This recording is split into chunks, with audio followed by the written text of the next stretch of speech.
تفسیر صافی، تالیف مفسر محمد بن مرتضی المعروف ملا فیض کاشانی، ترجمہ و تلخیص مولانا سید تلمیذ حسنین رضوی، شائع کردہ ادارہ نشر دانش نیو جرسی امریکہ۔ سورہ حاقہ۔ سورہ حاقہ مکی سورہ ہے۔ اس میں آیتوں کی تعداد 52 ہے۔ بسم اللہ الرحمن الرحیم، اللہ کے نام سے جو بڑا مہربان نہایت مشفق ہے۔ ترجمہ: وقوع پذیر یعنی واقع ہونے والی کیا ہے، اور تم کیا جانو یقینی طور سے پیش آنے والی کیا ہے۔ سمود اور عاد نے اس اچانک آ جانے والی آفت کو جھٹلا دیا۔ سمود تو ایک ہولناک چیخ سے ہلاک کر دیے گئے، اور عاد کو تیز و تند آندھی نے برباد کر دیا، جسے ان کے اوپر 7 راتوں اور 8 دنوں کے لیے مسلط کر دیا گیا۔ آپ دیکھیں گے کہ قوم وہاں اس طرح مردہ پڑی ہوئی تھی جیسے کھجور کے کھوکھلے تنے ہوں۔ کیا ان میں سے تمہیں کوئی بچا کچا نظر آ رہا ہے؟ اور اسی غلطی کا ارتکاب فرعون اور اس سے پہلے تہ و بالا ہو جانے والی بستی کے لوگوں نے کیا تھا۔ انہوں نے اپنے رب کے بھیجے ہوئے رسول کی نافرمانی کی تو اللہ نے انہیں سختی سے گرفت میں لے لیا۔ جب پانی سر سے اونچا ہو رہا تھا تو ہم نے تمہیں کشتی میں اٹھا لیا تاکہ تمہارے لیے اس واقعے کو یادگار بنائیں اور محفوظ رکھنے والے کانوں سے محفوظ رکھیں۔ مذکور آیت کے الفاظ کے معنی ہیں وقوع پذیر۔ کہا گیا ہے کہ اس سے مراد قیامت ہے جس کا واقع ہونا یقینی ہے، یا اس میں تمام امور ثابت کر دیے جائیں گے، یعنی جس کے حقائق لازم ہوں گے اور پہچانے جائیں گے، یا اس میں حساب و جزا سے متعلق یقینی امور واقع ہوں گے۔ مذکور آیت کا ترجمہ ہے یعنی واقع ہونے والی کیا ہے، ضمیر لانے کے بجائے بیانہ لفظ لے آئے تاکہ اس کی شان کی عظمت کو واضح کیا جائے اور اس کی ہولناکی کو بیان کیا جائے۔ مذکور آیت کا ترجمہ ہے اور تم کیا جانو یقینی طور سے پیش آنے والی کیا ہے، اور کس نے تمہیں آگاہ کیا کہ وہ کیا ہے، یعنی تم اس کی حقیقت سے ناآشنا ہو، اس لیے کہ وہ اس بات سے بہت زیادہ بازمت ہے کہ تم اس کا علم بذریعہ عقل و فہم حاصل کر سکو۔ مذکور آیت کا ترجمہ ہے سمود اور عاد نے اس اچانک آنے والی آفت کو جھٹلا دیا۔ مذکور آیت کے لفظ کے معنی ہیں وہ حالت جو لوگوں کو خوف اور گھبراہٹ کی دستک دیتی ہے اور اجسام کو ٹکڑے ٹکڑے اور منتشر کر دیتی ہے، اور ضمیر کی جگہ لفظ القاریہ اس کی شدت کی کیفیت کو بیان کرنے کے لیے لایا گیا۔ مذکور آیت کا ترجمہ ہے سمود تو ایک ہولناک چیخ سے ہلاک کر دیے گئے۔ مذکور آیت کے لفظ کے معنی ہے ایسی واقع ہونے والی جو شدت میں حد سے زیادہ تجاوز کر گئی، اور یہ چیخ اور بھونچال ہے جیسا کہ سورہ اعراف کی آیت 73 سے 79 آیتوں کے ذیل میں ہے، اور سورہ ہود کی آیت 67 کے ذیل میں اس کا بیان گزر چکا ہے۔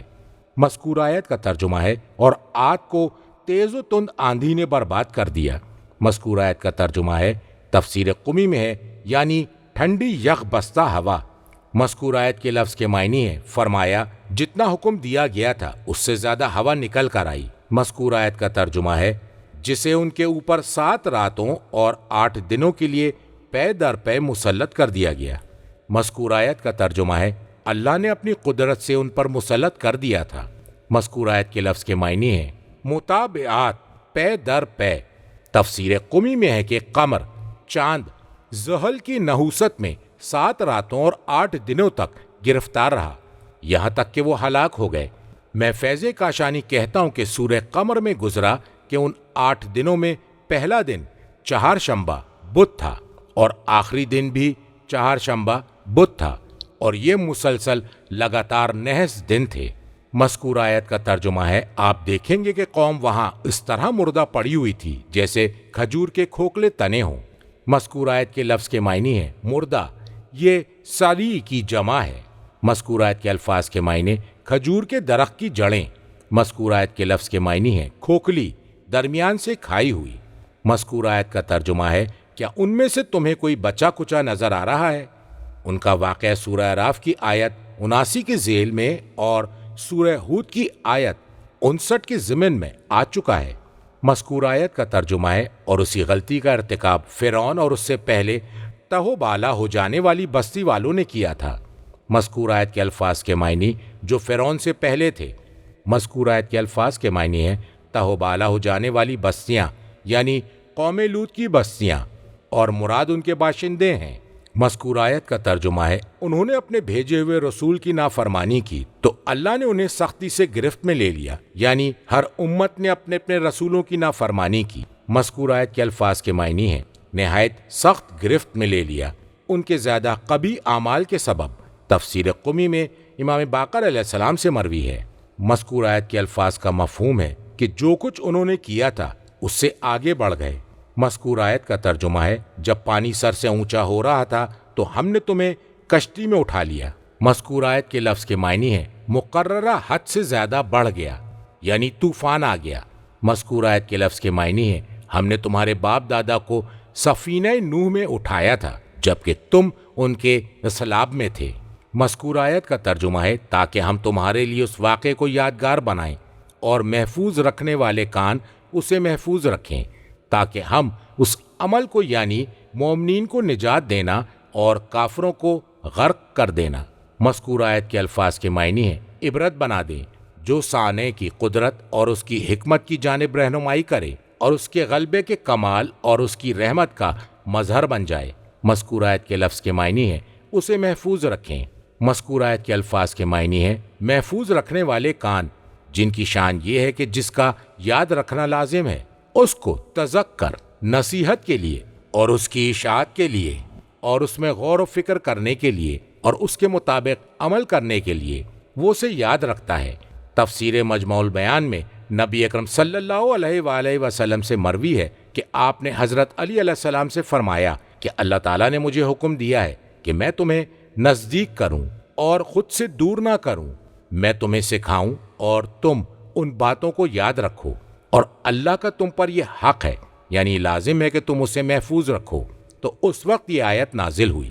تفسیر مجموع البیان اور عیون میں اور جوامع میں ہے کہ جب یہ آیت نازل ہوئی تو حضرت نے حضرت علی علیہ السلام سے فرمایا کہ اے علی، میں نے اللہ تعالیٰ سے سوال کیا کہ وہ اسے تمہارے کان بنا دیں، اور ایک روایت میں ہے کہ جب یہ آیت نازل ہوئی تو حضرت نے فرمایا، مذکور آیت کا ترجمہ ہے اے اللہ تو اسے علی کے کان بنا دے۔ پھر حضرت علی علیہ السلام نے فرمایا کہ میں نے رسول اللہ صلی اللہ علیہ وآلہ وسلم سے جو کچھ سنا میں اسے کبھی نہیں بھولا، اور دوسری روایت میں ہے میرے لیے بھولنا ممکن نہ ہوا۔ کتاب کافی میں امام صادق علیہ السلام سے مروی ہے کہ جب یہ آیت نازل ہوئی تو رسول اللہ صلی اللہ علیہ وآلہ وسلم نے فرمایا اے علی یہ تمہارے کان ہیں۔ ترجمہ: جب ایک دفعہ سور میں پھونک ماری جائے گی اور زمین اور پہاڑ اٹھا کر یک بارگی ٹکڑے ٹکڑے کر دیے جائیں گے، جس روز ہونے والا واقعہ پیش آئے گا اور آسمان پھٹ جائے گا اور اس کی بندش ڈھیلی پڑ جائے گی اور فرشتے اس کے اطراف میں ہوں گے، اور اس روز 8 فرشتے آپ کے رب کے عرش کو اوپر اٹھائے ہوں گے۔ اس دن تم سب خدا کے حضور پیش کیے جاؤ گے اور تمہاری کوئی پوشیدہ بات چھپی نہ رہے گی۔ اس وقت جس کا نامہ اعمال اس کے دائیں ہاتھ میں دیا جائے گا وہ کہے گا یہ ہے میرا نامہ اعمال، اسے پڑھ لو، میں جانتا تھا کہ مجھے حساب دینا ہے۔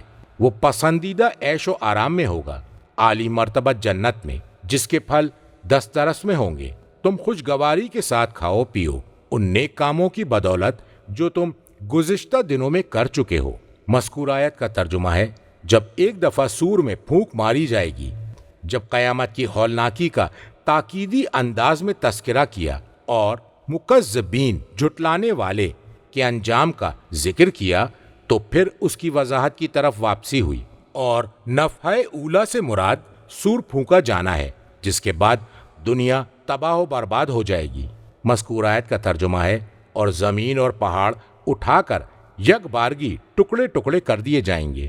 پیج 298۔ مذکور آیت کے لفظ کے معنی ہے زمین اور پہاڑ کو اس کی جگہ سے اٹھایا جائے گا۔ تفسیر قمی میں ہے کہ جب قیامت واقع ہوگی تو زمین و آسمان کو ایک دوسرے کے اوپر ہموار کر دیا جائے گا۔ مذکور آیت کا ترجمہ ہے جس روز ہونے والا واقعہ پیش آئے گا۔ مذکور آیت کا ترجمہ ہے قیامت آ جائے گی۔ مذکور آیت کا ترجمہ ہے اور آسمان پھٹ جائے گا اور اس کی بندش ڈھیلی پڑ جائے گی۔ مذکور آیت کے لفظ کے معنی ہیں ڈھیلی، بودی، کمزور۔ مذکور آیت کا ترجمہ ہے اور فرشتے اس کے اطراف ہوں گے، اور اس روز 8 فرشتے آپ کے رب کے عرش کو اوپر اٹھائے ہوئے ہوں گے۔ مذکور آیت کے لفظ کے معنی ہیں اطراف و جوانب۔ تفسیر مجموع البیان میں نبی اکرم صلی اللہ علیہ وآلہ وسلم سے مروی ہے کہ آج 4 فرشتے ہیں، اور جب قیامت کا دن ہوگا تو اللہ ان میں مزید 4 کا اضافہ کر دے گا، تو اس طرح وہ 8 ہو جائیں گے۔ کتاب کافی میں امام صادق علیہ السلام سے مروی ہے، فرمایا مذکور آیت کے الفاظ سے مراد عرش سے مراد علم ہے، اور اس کے اٹھانے والوں کی تعداد 8 ہے، 4 ہم میں سے ہیں اور 4 اللہ جنہیں چاہے۔ تفسیر قمی میں ہے کہ عرش کے اٹھانے والے 8 ہیں، اور ان میں سے ہر ایک کی 8 آنکھیں ہیں، اور اوپری آنکھ دنیا کی سطح زمین جتنی ہے۔ فرمایا دوسری روایت میں ہے، فرمایا کہ عرش کے اٹھانے والے 8 ہیں، 4 کا تعلق اولین سے ہے اور 4 آخرین میں سے ہیں۔ جو 4 اولین میں ہیں وہ نوح، ابراہیم، موسیٰ، عیسیٰ علیہ السلام ہیں، اور جن 4 کا تعلق آخرین میں سے ہے وہ محمد، علی، حسن اور حسین صلوات اللہ علیہم ہیں۔ اور مذکور آیت کے لفظ کے معنی ہیں علم کے اٹھانے والے۔ مذکور آیت کا ترجمہ ہے اس دن تم سب خدا کے حضور پیش کیے جاؤ گے اور تمہاری کوئی بات چھپی نہ رہے گی۔ مذکور آیت کا ترجمہ ہے اس وقت جس کا نامہ اعمال اس کے دائیں ہاتھ میں دیا جائے گا وہ کہے گا لو یہ ہے میرا نامہ اعمال، اسے پڑھ لو۔ پیش ہونے کی تفصیل ہے، وہ اس وقت خوش ہوتے ہوئے یہ کہے گا لو یہ ہے میرا نامہ اعمال، اسے پڑھ لو۔ مذکور آیت کا ترجمہ ہے میں جانتا تھا کہ مجھے حساب دینا ہے۔ ظننتو کے معنی ہے تیقنتو، مجھے یقین تھا۔ ایسا ہی کتاب توحید میں اور کتاب احتجاج میں امیر المومنین علیہ السلام سے مروی ہے، فرمایا ظن 2 طرح کا ہوتا ہے، ظن شک اور ظن یقین۔ جس کا تعلق امر معاد آخرت سے ہوتا ہے وہ ظن یقین ہے، اور جس کا تعلق امر دنیا سے ہے تو وہ ظن شک ہے۔ مذکور آیت کے الفاظ کا مفہوم ہے کہ مجھے دوبارہ زندہ کیا جائے گا اور حساب لیا جائے گا۔ تفسیر قمی میں ہے امام صادق علیہ السلام سے مروی ہے ہر امت کا حساب اس کے زمانے کا امام لے گا، اور ائمہ علیہ السلام اپنے دوستوں اور دشمنوں کو ان کے چہروں سے پہچان لیں گے، اور یہ اللہ تعالیٰ کا قول ہے۔ مذکور آیت کا ترجمہ ہے اور اعراف پر کچھ رجال ہوں گے جو جنتی اور جہنمی کو ان کی پیشانیوں سے پہچانتے ہوں گے، اور یہ ائمہ کرام ہوں گے جو ہر ایک کو ان کی پیشانی سے پہچان لیں گے، تو وہ اپنے دوستوں کو ان کے نامہ اعمال دائیں ہاتھ میں دیں گے، تو وہ لوگ بغیر حساب کے جنت کی طرف روانہ ہو جائیں گے، اور وہ اپنے دشمنوں کو ان کے نامہ اعمال بائیں ہاتھ میں دیں گے، تو وہ جہنم کی جانب بغیر حساب کے جا رہے ہوں گے۔ اور جب ائمہ کے اولیاء اپنے نامہ اعمال کو دیکھیں گے تو اپنے بھائیوں سے کہیں گے، مذکور عربی کا ترجمہ ہے وہ پسندیدہ عیش و آرام میں ہوگا۔ تفسیر قمی میں ہے کہ راضیہ کے معنی میں مرضیہ پسندیدہ مفعول کی جگہ فاعل رکھ دیا۔ مذکور آیت کا ترجمہ ہے عالی مرتبت جنت میں۔ مذکور آیت کا ترجمہ ہے جس کے پھل دسترس میں ہوں گے۔ مذکور آیت کا ترجمہ ہے تم خوشگواری کے ساتھ کھاؤ پیو ان نیک کاموں کی بدولت جو تم گزشتہ دنوں میں کر چکے ہو۔ مذکور آیت کا ترجمہ ہے تم نے دنیا میں رہتے ہوئے گزشتہ دنوں میں جو صالح اعمال پہلے سے بھیج دیے جاتے تھے اس کی بدولت جو تم گزشتہ دنوں میں کر چکے۔ مذکور آیت کا ترجمہ ہے تم نے دنیا میں رہتے ہوئے گزشتہ دنوں میں جو صالح اعمال پہلے سے بھیج دیے تھے اس کی بدولت۔ تفسیر مجموع البیان میں نبی اکرم صلی اللہ علیہ وآلہ وسلم سے مروی ہے کہ آپ کے پاس اہل کتاب میں سے ایک شخص آیا، اس نے کہا اے ابو القاسم، آپ یہ سمجھتے ہیں کہ جنت کے لوگ کھائیں گے اور پیئیں گے؟ تو آپ نے فرمایا جس کے قبضے میں میری جان ہے اس کی قسم کہ جنت میں جانے والے ہر شخص کو 100 افراد کی قوت دی جائے گی کھانے پینے اور جمع کرنے میں۔ تو اس نے دریافت کیا کہ کیا کھانے اور پینے کے بعد وہ رفع حاجت کرے گا؟ تو رسول اللہ صلی اللہ علیہ وآلہ وسلم نے فرمایا پسینہ جاری ہوگا جیسے مشک کی خوشبو ہو، اور ایسا ہو جانے کے بعد اس کا شکم معمول پر آ جائے گا، یعنی وہ دبلا اور پھرتیلا ہوگا۔ ترجمہ اور جس کے بائیں ہاتھ میں نامہ عمل دیا جائے گا تو وہ کہے گا اے کاش میرا نامہ عمل مجھے نہ دیا جاتا اور میں نہ جانتا کہ میرا حساب کیا ہے۔ اے کاش میری پہلی موت ہی فیصلہ کن ہوتی آج میرا مال میرے کسی کام نہ آیا، میرا اقتدار خاک میں مل گیا۔ اسے پکڑو اور اس کی گردن میں توق ڈال دو، پھر اسے جہنم میں جھونک دو، پھر 70 ہاتھ لمبی زنجیر میں اسے جکڑ دو، اس لیے کہ یہ نہ تو خدائے بزرگ و برتر پر ایمان لاتا تھا اور نہ ہی مسکین کو کھانا کھلانے کی ترغیب دیتا تھا۔ آج یہاں پر اس کا کوئی دوست اور غمخوار نہیں ہے، اور زخموں کے دھوؤں کے سوا اس کے لیے کوئی کھانا نہیں، جسے صرف خطا کار ہی کھایا کرتے ہیں۔ میں ان چیزوں کی قسم کھاتا ہوں جو تم دیکھتے ہو، اور ان کی بھی جنہیں تم نہیں دیکھتے۔ یہ تو رسول کریم کا قول ہے، وہ کسی شاعر کا قول نہیں ہے۔ تم لوگ کم ہی تسلیم کرتے ہو، اور نہ ہی یہ کسی کاہن کا قول ہے، تم لوگ کم ہی غور کرتے ہو۔ یہ پروردگار جہاں کا نازل کردہ ہے، اگر اس نے خود گڑھ کر کوئی بات ہماری طرف منسوب کر دی ہوتی تو ہم اسے طاقت سے روک دیتے اور اس کی رگے گردن کو کاٹ دیتے، پھر تم میں سے کوئی بھی ہمیں اس کام سے باز نہ رکھ سکتا۔ یقیناً یہ متقین کے لیے ایک طرح کی نصیحت ہے۔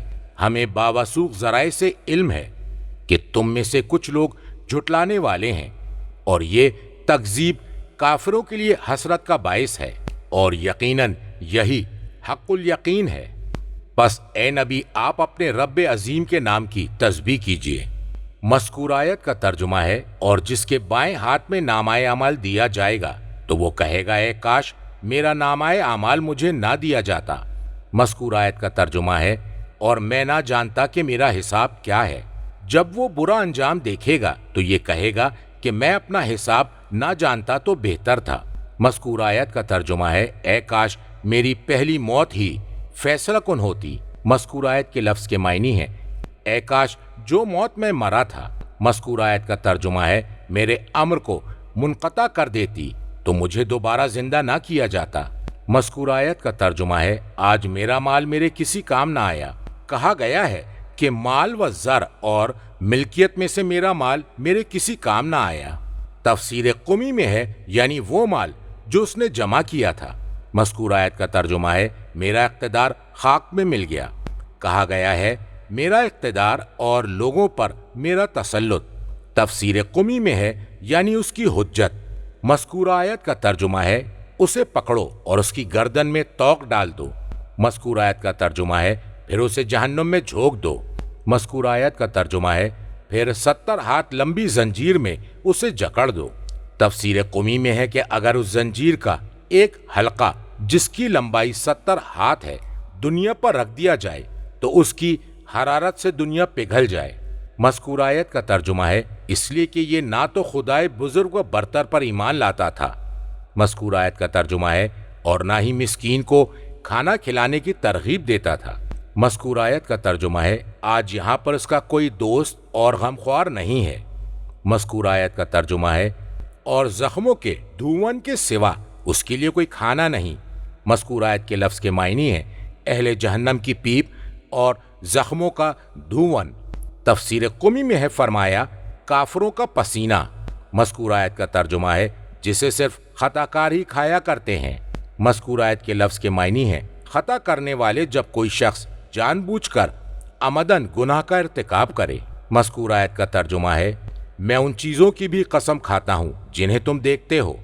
مذکور آیت کا ترجمہ ہے، اور ان کی بھی جنہیں تم نہیں دیکھتے، یعنی مشاہدات، دیکھی جانے والی چیزوں کی، اور مغیبات، غائب رہنے والی چیزوں کی قسم۔ مذکور آیت کا ترجمہ ہے، یہ تو رسول کریم کا قول ہے۔ انہو سے مراد ان القرآن، یعنی بے شک قرآن، رسول اللہ صلی اللہ علیہ وآلہ وسلم کا قول ہے جو اللہ کے نزدیک محترم ہے۔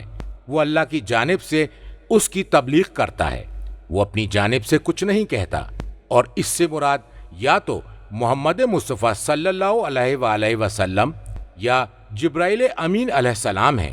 مذکور آیت کا ترجمہ ہے، وہ کسی شاعر کا قول نہیں ہے، تم لوگ کم ہی تسلیم کرتے ہو جیسا کہ کبھی تم گمان کرتے ہو۔ مذکور آیت کا ترجمہ ہے، اور نہ ہی کسی کاہن کا قول ہے جیسا کہ تم انہیں پکار رہے ہو۔ تم لوگ کم ہی غور کرتے ہو، اس لیے کہ معاملہ تم پر مشتبہ ہو گیا ہے۔ کہا گیا ہے کہ ایمان کا شاعریت کی نفی کرتے ہوئے ذکر کرنا اور کاہنیت کی نفی کرتے ہوئے یاد دہانی کرانا اس وجہ سے ہے کہ قرآن کریم کا شعر سے مشابہت نہ رکھنا ایک بیان اور واضح امر ہے۔ سوائے سخت مخالف اور دشمن کے کوئی بھی اس کا انکار نہیں کر سکتا، اور کہانت غیب کی باتیں بتانا سے آن حضرت صلی اللہ علیہ وآلہ وسلم کی مباینت علیحدگی اس سے الگ ہے، اس لیے کہ اس کا علم احوال رسول کے تذکر پر موقوف ہے، اور قرآن کریم کے معنی اور ان کے اقوال کے مفاہیم کاہنوں کے طریق کے منافی ہیں۔ مذکورہ آیت کا ترجمہ ہے، یہ پروردگار جہان کا نازل کردہ ہے جسے اللہ نے جبرائیل علیہ السلام کی زبانی نازل فرمایا ہے۔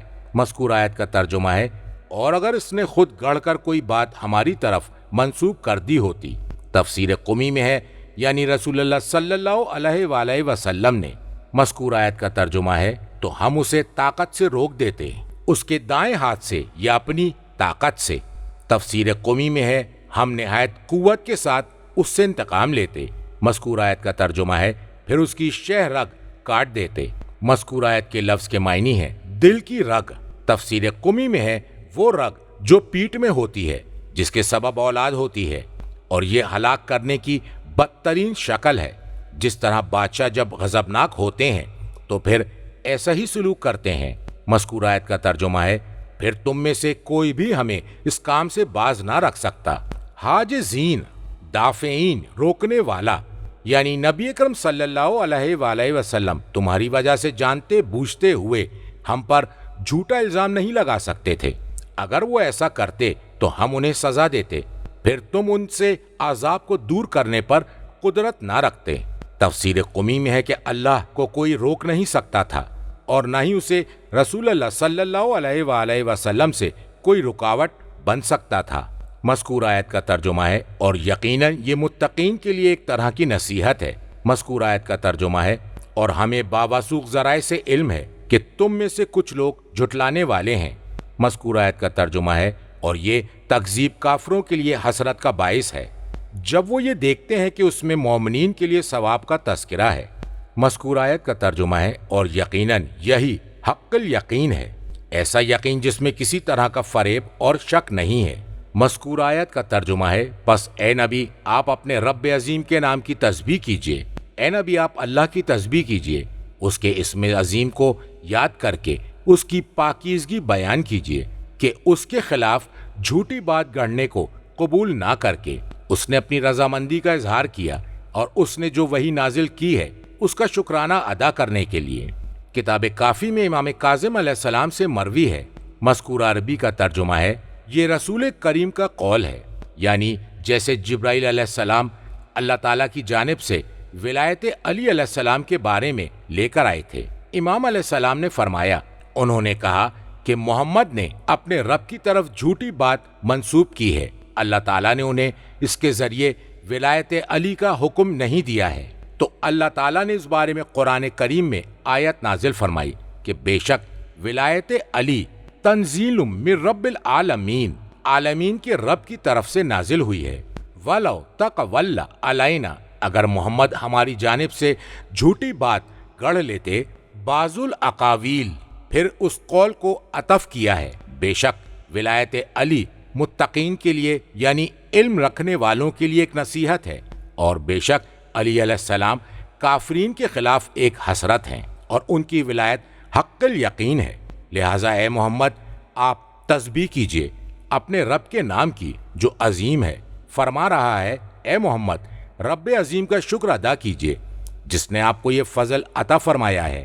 تفسیر عیاشی میں امام صادق علیہ السلام سے مروی ہے کہ جب رسول اللہ صلی اللہ علیہ وآلہ وسلم نے علی علیہ السلام کا ہاتھ تھاما اور ان کی ولایت کو ظاہر کیا تو لوگوں نے کہا، باخدا یہ اللہ کی جانب سے نہیں ہے، اور یہ تو ایسی چیز ہے جس سے وہ اپنے ابن ام کو مشرف کرنا چاہتے ہیں۔ تو اللہ تعالیٰ نے نازل فرمایا۔